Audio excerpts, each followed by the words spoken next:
watu wa nyumba hiyo waweze kupata baraka za Bwana. Yesu asifiwe. Na hata hivyo mtu mmoja ukumbuke, kuna hata majira mababu zako wakati walikuwa wanakunywa pombe kitambo. Hebu usaoe. Walikuwa wanachukua kidogo wanamwaga chini. Wanasema na mababu wakunywe kidogo kabla hatujakunywa. Haleluya. Unapata ya kwamba madhabahu yale yanakuwa kwamba yanaishi na yanapata nguvu ndani ya mioyo ya wanadamu. Unapata ya kwamba kuna vile baba yako aliishi, unapata ya kwamba kuna vile babu yako pia aliishi, na kuna vile walikuwa wanafanya mambo. Na wakati mlizaliwa, mkazaliwa bila kujua, baba zenu walikuwa ndani ya madhabahu ya ilaga. Unapata ya kwamba babu yako alikuwa ni mtu ambaye alikuwa anaabudu mizimu, na kwa majira fulani mababu wao wangeenda hata mlimani wakamwaga damu na kuita miungu ile ili kwamba ikumbuke familia fulani. Unapata ya kwamba babu yako huenda kuna ibada walizokuwa wanafanya, na baada ya kufanya ibada hizo unapata ya kwamba watoto wa nyumba ile na vile wangefika mahali wawe kwamba wametolewa kwa hiyo madhabahu kama dhabihu fulani. Na kuna familia fulani wakati unapoangalia wazaliwa wa kwanza vichwa vyao unapata haviko sawa. Unaona baraka zao haziko, kwa sababu wazaliwa unapata ya kwamba wote wa familia hiyo walizotolewa kama dhabihu na wakasimamishwa kwa madhabahu fulani. Kwa hiyo wakakuwa ya kwamba wanawakilisha familia fulani ni kwa ajili ya hiyo madhabahu. Unapata ya kwamba mateso na mahangaiko yanajaa zaidi ni kwa ajili ya wazaliwa wa kwanza. Praise the Lord. Na ninatamani mtu wa Mungu nisikie ya kwamba majira kama na haya unapata wazaliwa wa kwanza huwa wanang'ang'ana sana kwa maisha yao, wanang'ang'ana zaidi kwa maisha yao. Kuna watu wengine ambao ni wazaliwa wa kwanza, unapata ya kwamba hata wakati wazazi wako walikuwa wameanza kuishi katika ndoa, ikawa ya kwamba na wewe umeshazaliwa na unapata madhabahu yanayofanya kazi ya kwamba unapata hata baba yako mara mingi walikosana na mama yako, na mambo ambayo walikuwa kama ni vita wanapitia. Unapata ya kwamba hata majira mengine mama yako amefukuzwa, na unapata ya kwamba umelelewa kwa kina mama yako kwa majira. Hiyo ni anga fulani ya kimadhabahu ambayo unapata imeachiliwa ni kwa ajili ya maisha ya kwamba ukiwa mzaliwa wa kwanza kuna mambo mazito unayaona kwa maisha yako, na haya wakati yanafanya kazi yanaleta ni uchungu, ni kwa ajili ya maisha mtu, na ni mpaka mtu wa Mungu elewe wakati na majira kama haya uanze kufahamu uliishi namna gani, uanze kufahamu njia zako zilikuwa namna gani, kwa sababu vile ambavyo ulizaliwa ulitiwa chini ya madhabahu na ukazaliwa ndani ya madhabahu. Haleluya. Na usipoelewa madhabahu ya kwenu mateso yatakuzidi. Haleluya. So the first thing unastahili kuelewa ni kwamba lazima ushughulikie madhabahu. Na bila kushughulikia madhabahu ni ya kwamba kuna roho zingine zitakupiga bila ufahamu. Lakini ni mpaka na majira uwe na ufahamu, useme ya kwamba Jehova nisaidie, ili kwamba niwe na ufahamu na kuelewa madhabahu ya kwetu yana lugha gani, kwa sababu kila madhabahu kuna lugha yanazungumza, kuna lugha yanasema, na usipoelewa lugha nje ya hayo madhabahu ni ya kwamba utateseka zaidi. Kuna mtu unanisikia, madhabahu ya kwenu yana sauti fulani yananena. Madhabahu ya kwenu yananena sauti fulani. Unapata ya kwamba mama wakati kabla ataingia kwa ndoa alifanikiwa akazaa kwao, na maisha ya watoto wake wanazaa kwao. Hiyo ni roho ya madhabahu ambao lazima uikemee, maana watoto wanaumia na madhabahu ya wazazi ambayo hawakuelewa yalitoka wapi.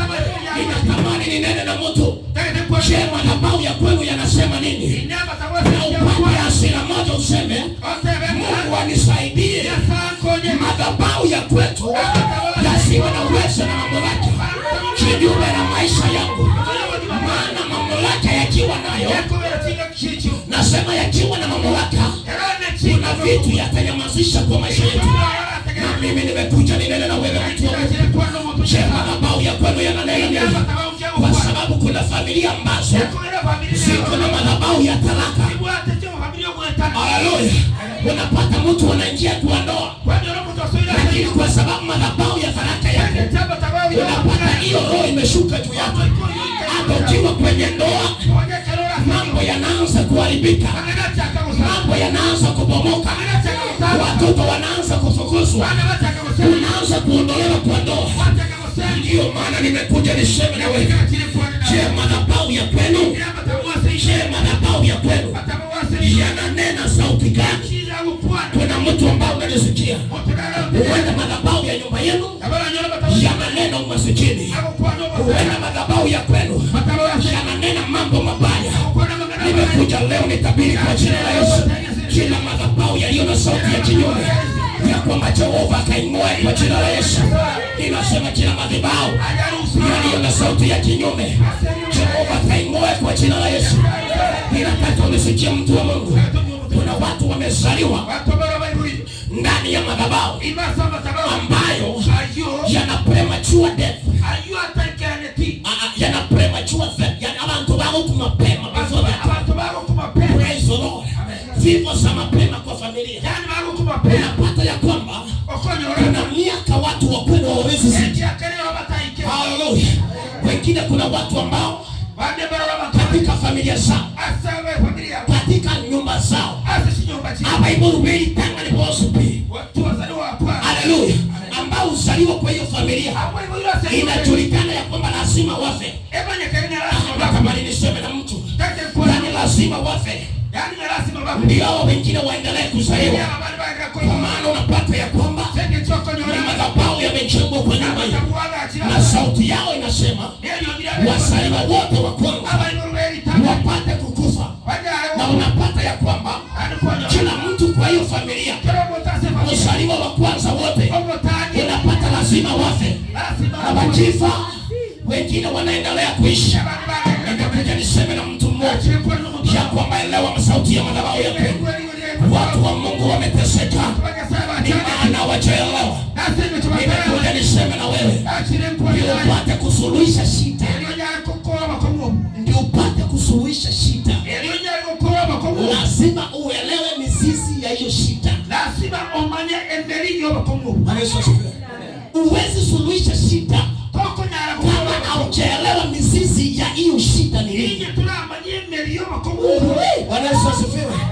Na leo ninatamani uelewe, uanze kujiuliza, je, ni mambo magani haya yamekuwa yakijirudia katika familia yetu?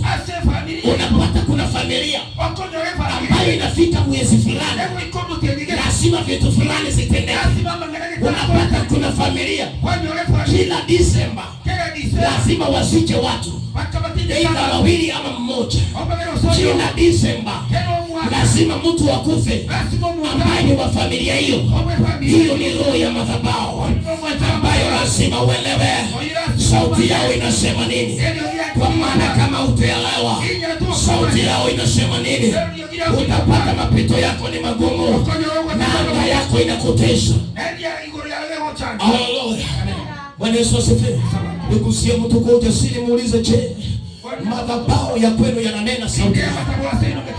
Bwana Yesu asifiwe. Madhabahu ya kwenu yananena nini? Bwana Yesu asifiwe.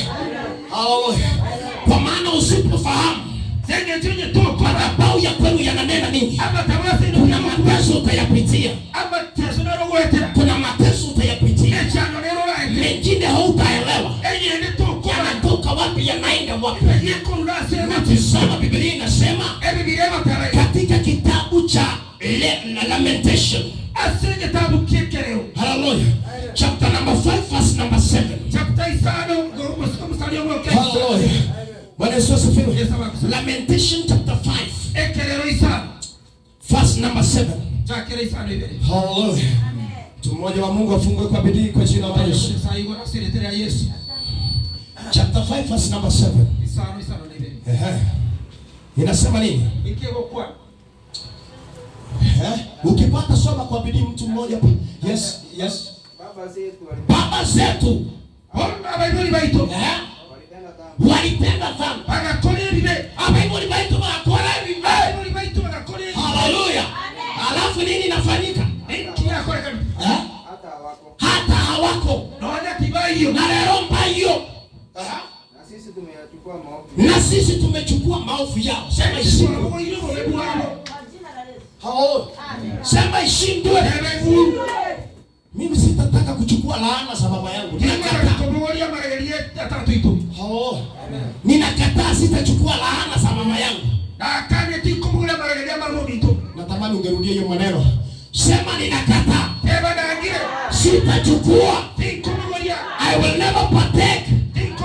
Hallelujah. Of the curses of my parents. Hallelujah.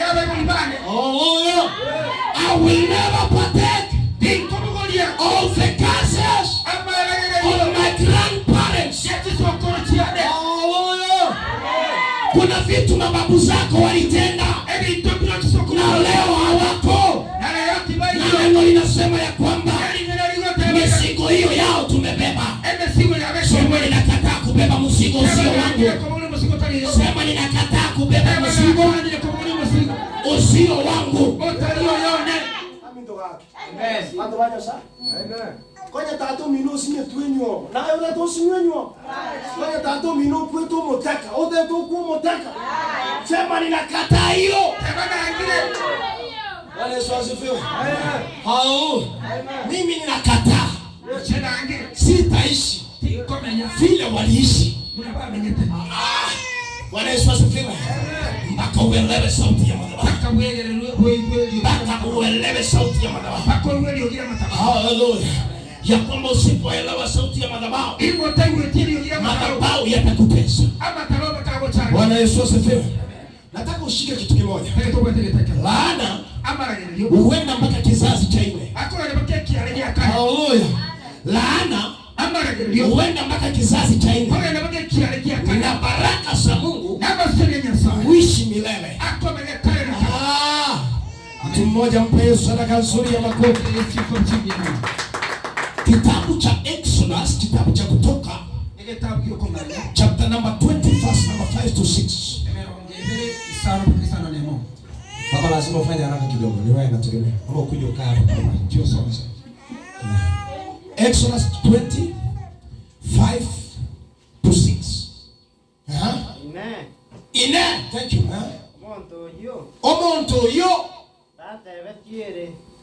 Soma hapo. Tata vetiere mwenyenenga. Oyonomos.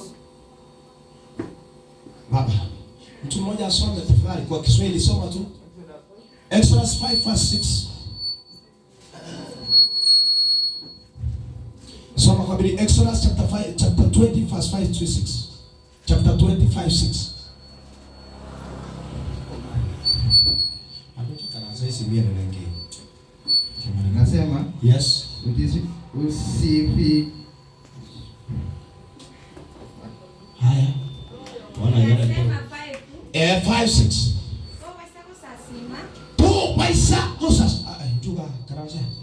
Tu maisha 5:6 Exodus chapter 25:6. Chapter 20 Exodus. Kama mbele ya Okonganya. 20 chapter. Soma kwenye lakio bugatesi ngene. Okonganya ni Exodus. And the 6. Yes. You shall not do what? Go down. Uh-huh. To them or To them or worship them. worship them. Hallelujah. Asinging to kirumo chinomo ati binyasai yabo. Igwa, tigangwa na magana. Kuna watu wanaoleka kwa familia fulani. Watumbara wako nyoma chi familia. Na unapata ya kwamba hiyo familia. Anakuwa nyoma familia. Madhabahu yao. Ama tabau wabo. Yes, thank you. Madhabahu yao. Ama tabau wabo. Hallelujah. Ni uchawi. No bro. Let me tell you mtu wa Mungu.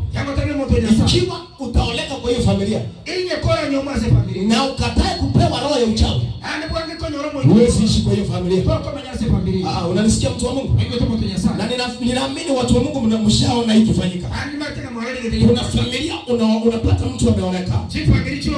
Na unapata kwao mahali amezaliwa. Anakuwa nyorosoba asanyo. Hakukuwa na miungu fulani iliyokuwa inaabudiwa. Haleluya. Lakini unapata ameoleka mahali wako na miungu fulani wanayoiabudu. Unapata ya kwamba huenda kuna roho ya uchawi, huenda kuna roho ya uganga, na wanajaribu kumkaribisha kwa hiyo madhabahu yao ili kwamba aabudu pamoja na wao.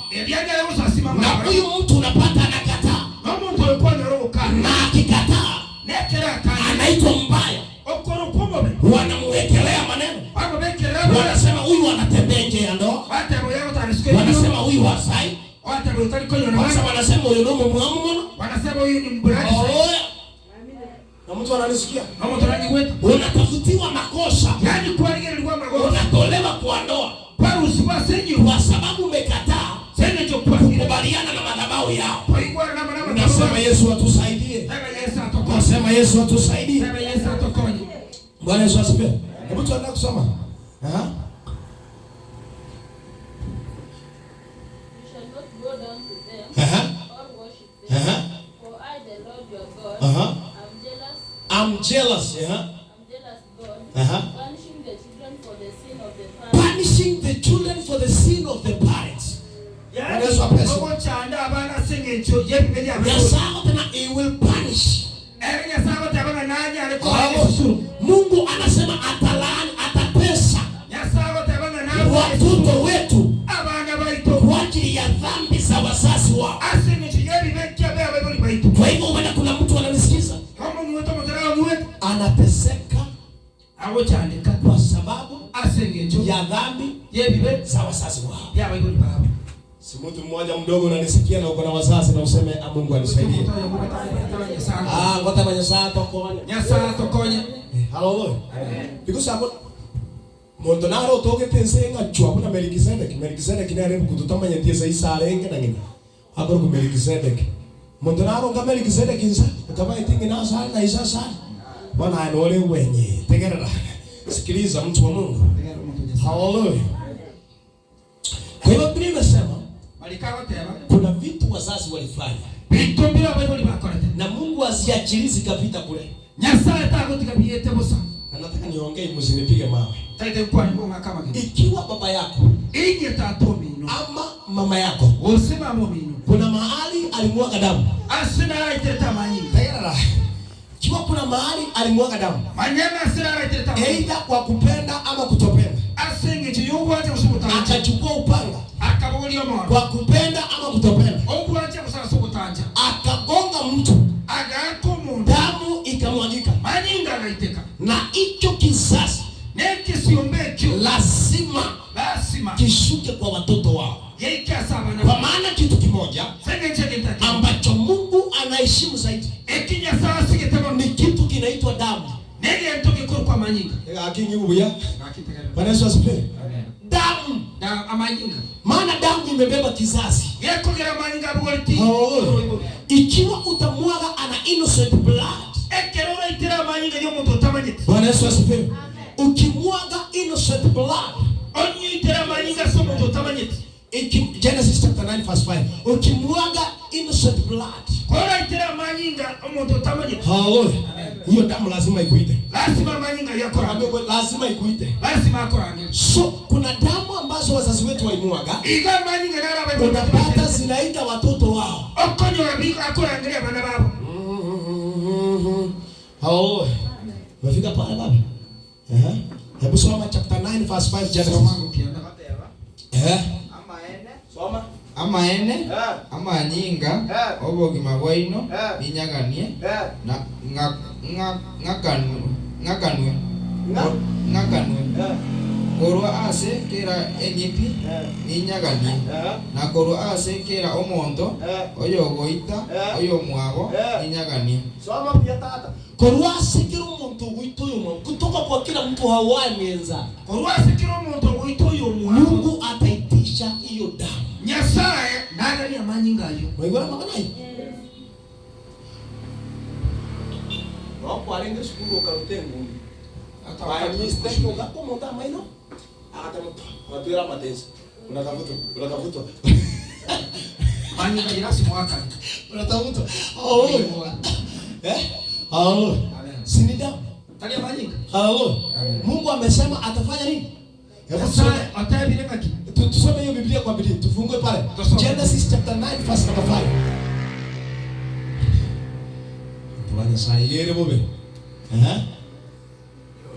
Iro ratata na ebiti. Amaene amanyinga obogima bwoino ninyaganie ngakanwe korwa asekera enyipi ninyaganie na korwa asekera omonto oyo goita oyo mwabo ninyaganie ngakanwe obogima bw'omonto oyo. Waza kiandago. Tuulizane tu pole pole. Bora ni mara. Hao. Unapata kuna mama Okonyoro mungi. alishika mimba vizuri. Kanyoro mtobi. Akaita by mistake. Kanyora Akayeruka by mistake. Ayachire ya magose. Yachire ya Kimakosa au? Akaingo. Akayerusi. Akatutecho. Akarutecho. Amanyinga aliyo mwanoli. Ile damu ya ule mtoto Itahesabiwa nani? lazima ukale. Tukua ndaka. Hallelujah. Ongea. Ngoko balirwa manyinga. Ni nani atahesabiwa hiyo damu? Hao. Tafadhali mniongelesha watu wa Mungu neno. Wale matamanya sana. Ni nani atahesabiwa? Ni Mungu oraba manyinga. Na kama uko chini ya sauti hii Nani kolezia na unanisikia nani ko ni wewe kwa mbali ama karibu, ale ama nani? ikiwa kuna majira Ile chinga kishiro. ulimwaga damu Wewe tireta kwa maji. kujua kutojua, Asoko banyana usoko tamanya. unadaiwa. Goda ibori. Muhera wake Mungu. Mudera muntu imo bali ngwete. Goza wewe mwenzako mwambie umesikia. Mkimroje bwana? Unaonaje hapa? Yesu asifiwe. Amen. Mpe Yesu sadaka nzuri ya Akira isi chini. unaona itakuwa namna gani? Na kimoroche kwa. Hao. Hiyo mambo si hatari. Mangana itele makomo. Ikiwa Mungu anaweza dai damu, Ile nyasaye kuwania manyinga. wamura iroka tata nyasaye ngo dai amanyinga yechingoko nechimboni. Tuakuli.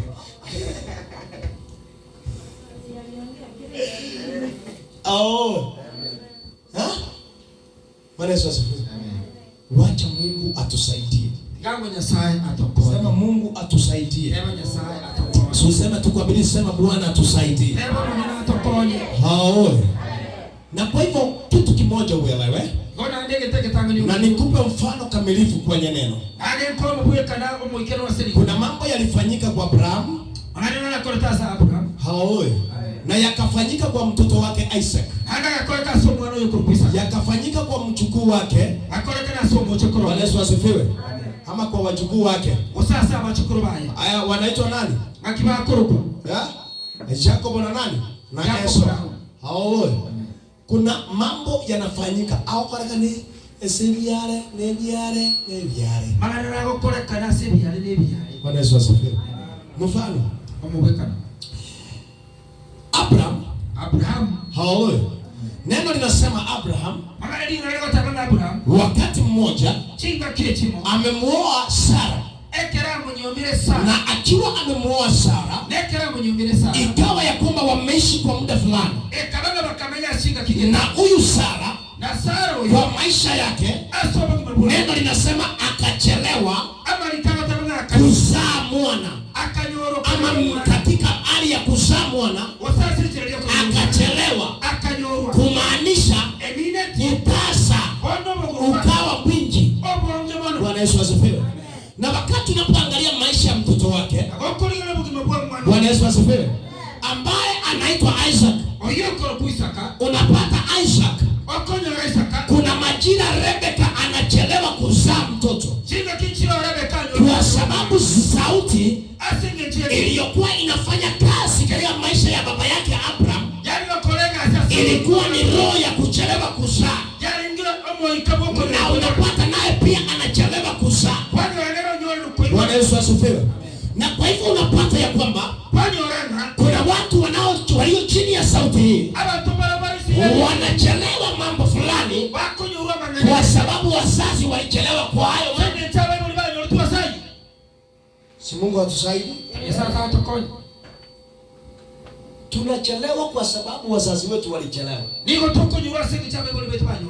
And that's why we go to talk ya kwamba tutenganishwe na kile ambacho wazazi wetu walipitia. Tutenganishwe na laana za wazazi wetu. Bwana Yesu asifiwe. Kwa sababu madhabahu ni sawasawa na msingi. Haleluya. Ikiwa msingi wako hauko sawa, kuna viwango huwezi fika. Kwa sababu ninaamini msingi ukiwa mbaya, maisha huwa mabaya. Misingi ikiwa michafu, maisha huwa machafu. Misingi ikiwa ya damu, maisha huwa ya damu.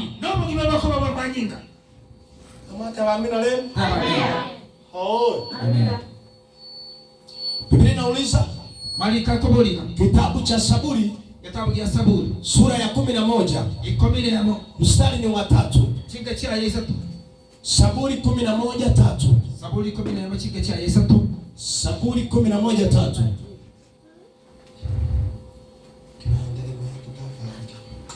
Zaburi 11:3. Zaburi 11:3. Inasema namna gani?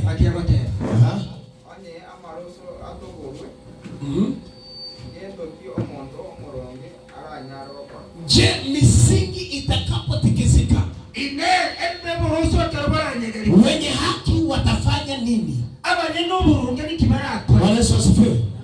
Kama misingi ya watoto wako itatikisika, wewe utafanya nini? Kama misingi ya nyumba yenu itatikisika, wewe mwenye haki utafanya nini? Ikiwa misingi ya ndoa ya watoto wako itatikisika, wewe mwenye haki utafanya nini?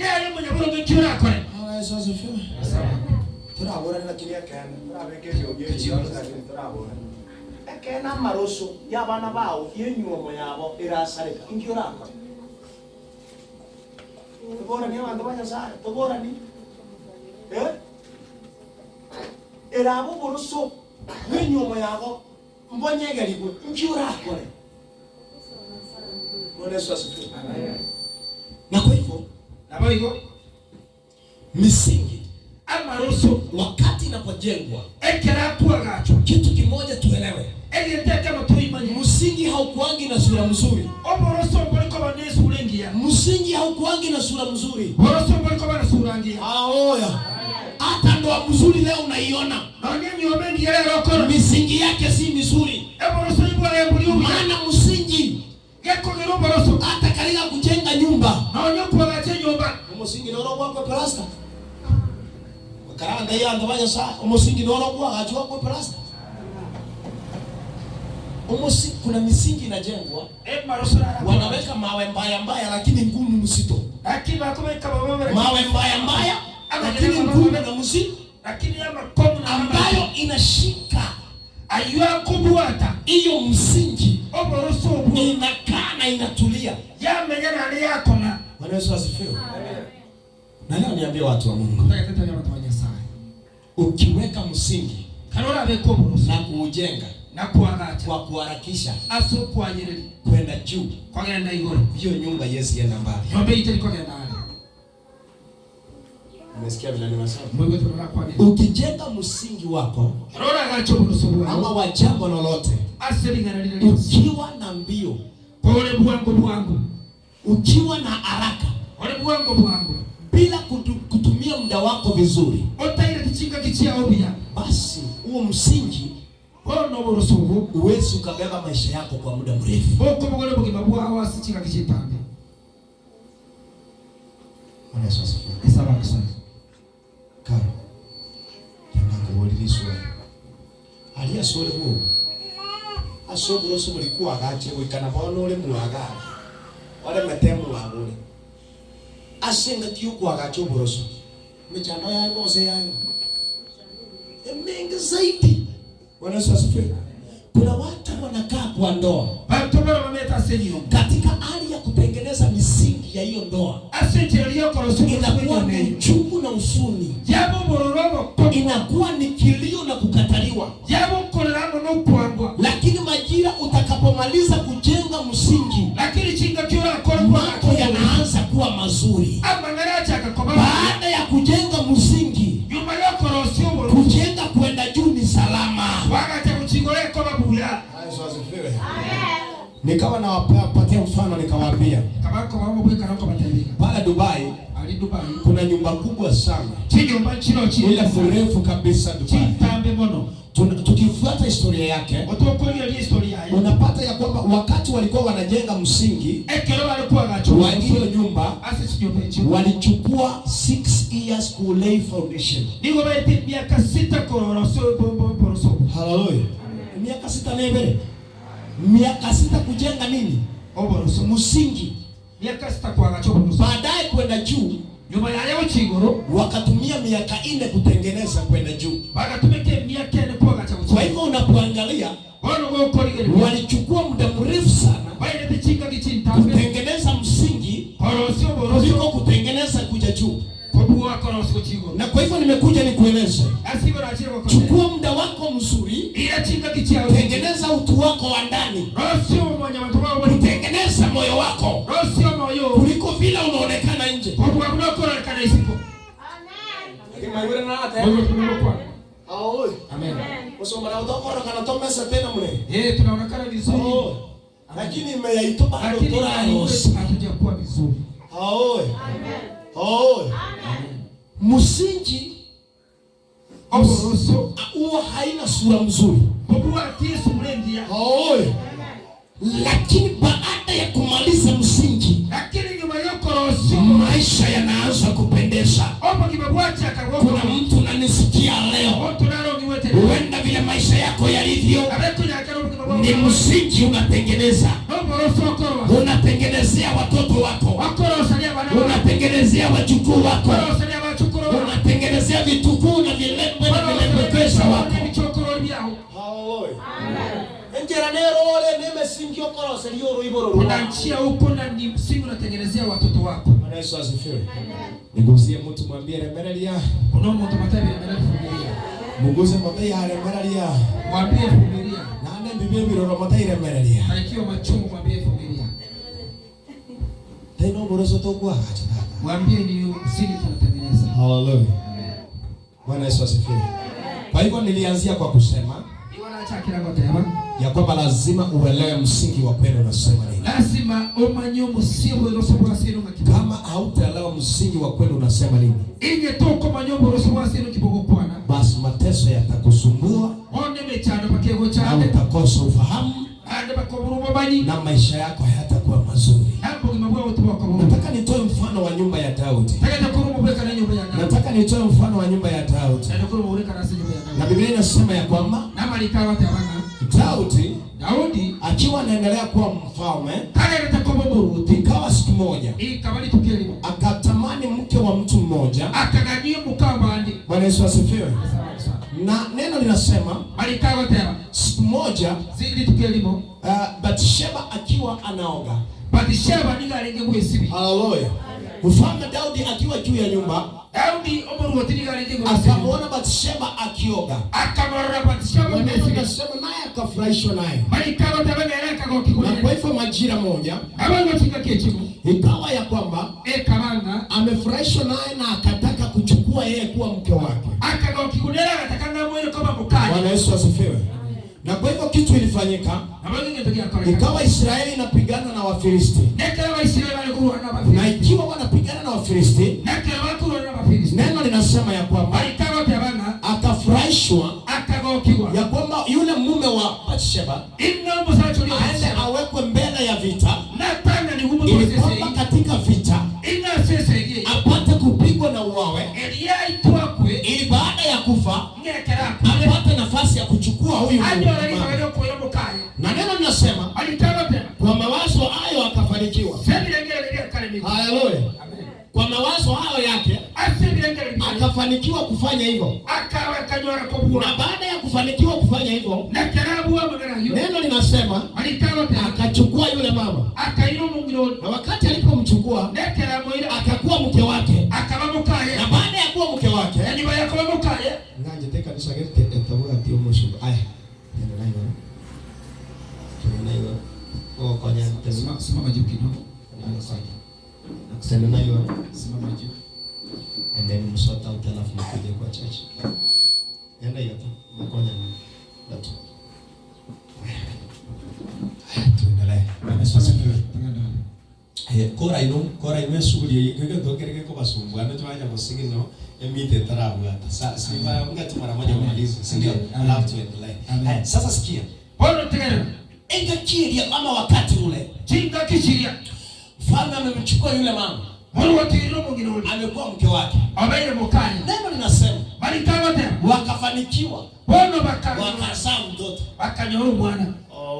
Amen. Lakini ukumbuke Bwana alifanya nini? Aliwekwa mbele ya vita.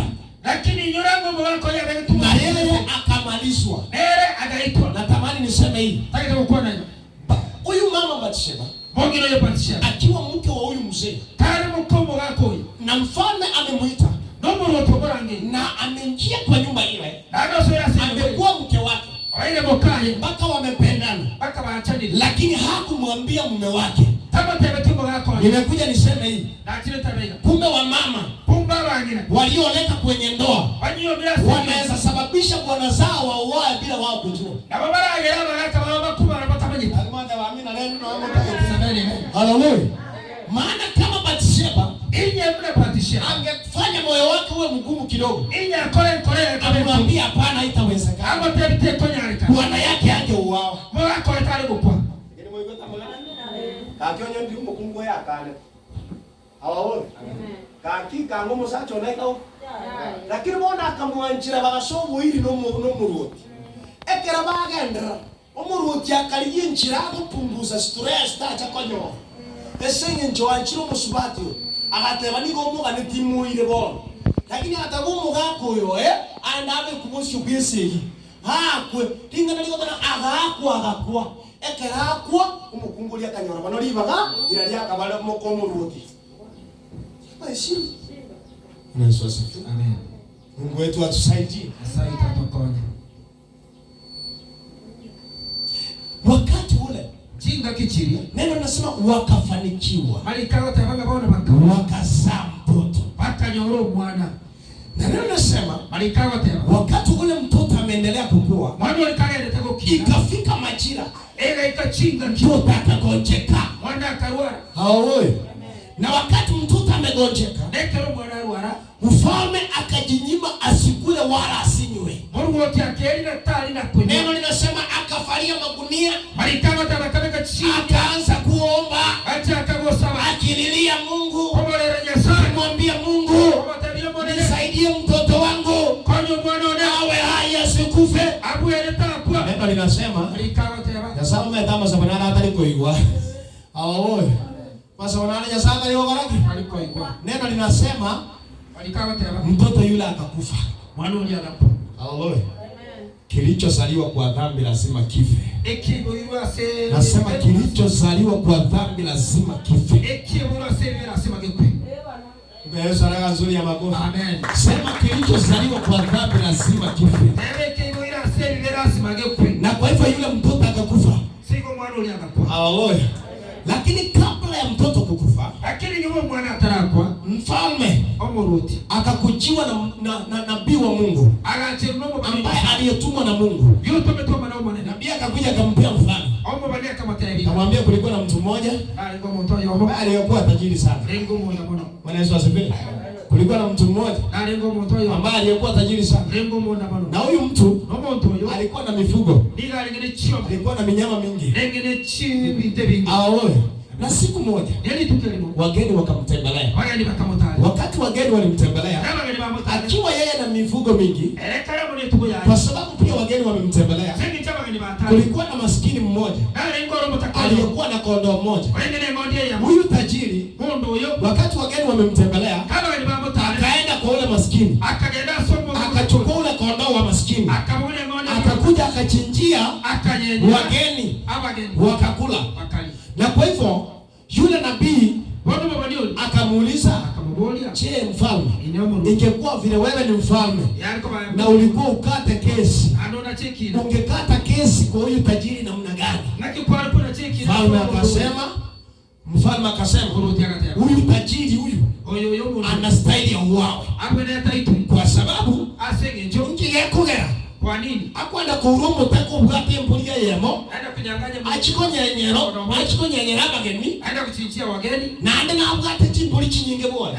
Kuna mafungu mingi. Umuruti akateba iga. Inastahili huyu tajiri.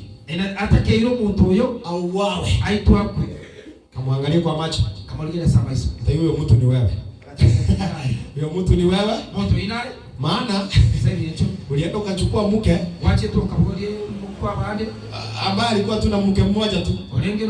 Wewe ukaoa yeye tu. Ukamuita. Ukachukua tu mke wake. Ukaira mkaya. Na sasa hiyo kesi vile umeamua. Kesi ilikuwa hiyo kesi ni yako. Kesi kile kiasi. Sio neno linasema? Wewe jamaa akalala chini. Mungu yakarara. Nasema nisamee Mungu. Maana nimefanya dhambi na makosa. Nataka usikie mtu wa Mungu. Kama walipoendelea. Ndio baadaye walibarikiwa. Wakaigora nato mundu mungaidi okoro Solomon. Wakaigora mo. Lakini naye baadaye. Hiyo ni mama yao saboko abe. Kile ndeke bega kingeli kebe. Dhambi ni dhambi. Mwangita bila usimu akana le. Kebe. Aoe. Amen. So Biblia inasema hivi. Hebu kwa hata hapa. Tuligelia tutika nao. Hebu kwa hata hapa. Hivyo. Ekaro muruti anyoro mwana. Bakanyora bano Solomon. Ubo kimaboka gorage. Bokagenda. Glory to God. Amen. Ukimabaraki ukagenda.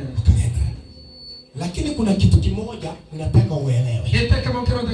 Nasema kuna kitu kimoja ninataka uelewe. Na ninaomba kwa jina la Yesu angalie hapa.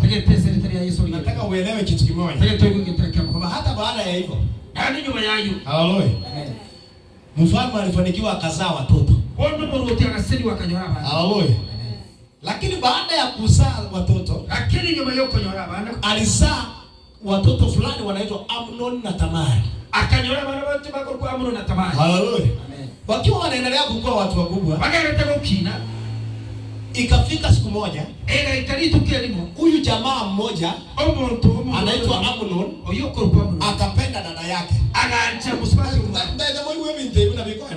akapenda dada yake. Akaacha msumati mwa. Wakati alipenda dada yake, siku moja akajifanya yeye ni mgonjwa. Akalala kwa nyumba ya ndani. Akalala saka nyumba. So baba yake akapelekea ripoti. Akaambiwa Amnon urualile.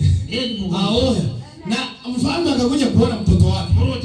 Wakati alikuja kuona mtoto wake, neno linasema Amnon akaambia baba yake, ninasikia ni kule chakula kutoka kwa mkono wa Tamari mwezi komito. Kwa tatu gere boli andembera kama mkuu yake. Kwa sababu hawakuelewa fulani. Tamari mwezi komito wake anaenda karosi daga. Akamulete. Amen. Wakati amemulete kama injilenda kwa chama ndete ni hangi. Amulete kama disipaka nyumba ine kamulete chakula mpaka unaona simu mrumu. Wakati alifikisha chakula, kamwambia kaa hapo.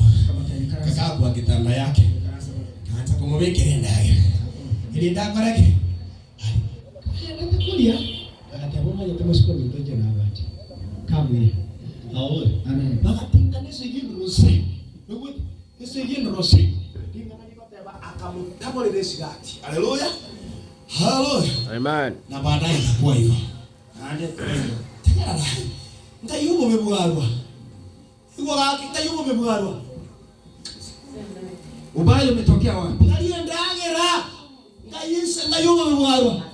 Isa ta ite tomo. Akaira mokai. Na ndo wewe wali mokaira nai. Yes. No mwana. Ebintu mpira tomo kora bantu banya sai. Kuikabira na nyumba mintu kubiri bibe. Kwa hivyo tuombe Mungu atusaidie. Fanya sana tuponye. Nikusie mtu mwambie tuombe Mungu atusaidie. Sana tuponye Mungu. Amen. Amen. Amen. Na ikiwa inaendelea Na tege ndio tego. mfalme siku moja amezeeka. Moro wotiki tukali mwago. Na amekuwa mzee. Ando vile mwaka. Wakati amezeeka, Karo tire. akajiangalia tu akanyaruka kiti kako kwa Abigaili. Karato. Kashana kadogo na tukai. Walieta na moko kwa wana lakini tegera akaletewa msichana anaitwa Abigaili. Alete roho mseko kwa Abigaili. Na wakati aliletewa Abigaili, Yekira alete roho Abigaili. ikakuwa ya kwamba amekaa kwa sababu ni kuna uzee. Kabanga singe chikonyogo tire. Walikuwa wanataka kuona uso wa tireke maana bado nende wakamleta nje aruke mule. Lakini bwana ubali yuko pamoja. Amen. Lakini mfalme akakufa. Ono murudia kapo. Wakati amekufa, Era kuli. kijana wake akiwa anaendelea. Ono mumuro yakaendelea. Anaitwa Absalom. Akor kwa Absalom. Haleluya. Agacha atabiyo muruti bwana obero kwa Solomon. Atayi mamu mwapatisha bana ki. Akakwale ko nganjira. Ndio muruti no bwana bwana enge gakirende mtipo nyone tiara roy. Mwana ko nganjira gaki. Ngongerende Abigaili akiamo muruyone. Mkaisi. Sikia, unaelewa lakini unaelewa anasema. Mungu tekiko kwa. Mungependa mnipee nani? Abigaili akuwe nani? Mke wangu. Na huyo alikuwa mke wa nani? Wa baba yake. Sasa mtoto amerudi wapi? Kwa mama. Ono mwana ila ni la sisi. Sikia mtu wa Mungu. Hivyo mtu nyasa. Kuna dhambi tunafanya leo. Ni misingi mibaya ambayo tunapanda kwa kizazi chetu. Kwa kusimeka sawa na baitu. Ewa Yesu atuamere. Ewa Yesu atuamere. Kwa tusameta. Bwana Yesu asifiwe. Yesu wako. Akira nitokere mkioko boko wa yolo tena Nyasaye. Inua mkono juu sama. Muki wakia siri tena Nyasaye. Ongo nyomo none. Birina kolete. Kaki Nyasaye mia maisha yake. Nyasaye mia maisha yake. Ndio maisha. Kaki to biligeria. Eli ndo ngakani asinge njoro wiro ruana. To akani wiro ruana. Kila kama yule ndo Nyasaye. Na Mungu abariki neno lake kwa jina la Yesu. Sasa Yesu. Sasa nimependa vile tumefanya kazi ya Mungu barikiwe sana. Bwana Yesu asifiwe. Mupe pastor makofi mazuri. Pastor David kanasema inaandika vizuri. Mbona neza hapa? Lakini mwaigura maganai. Mwaigura maganai. Yaani ngomo rodi amurudi ako karibu ndugu ne cheche bakekera abatire cha kuira ne bana bahe. Yaani baka bacha kudayi umugungu ulio tigale. Amen. Magoso pi.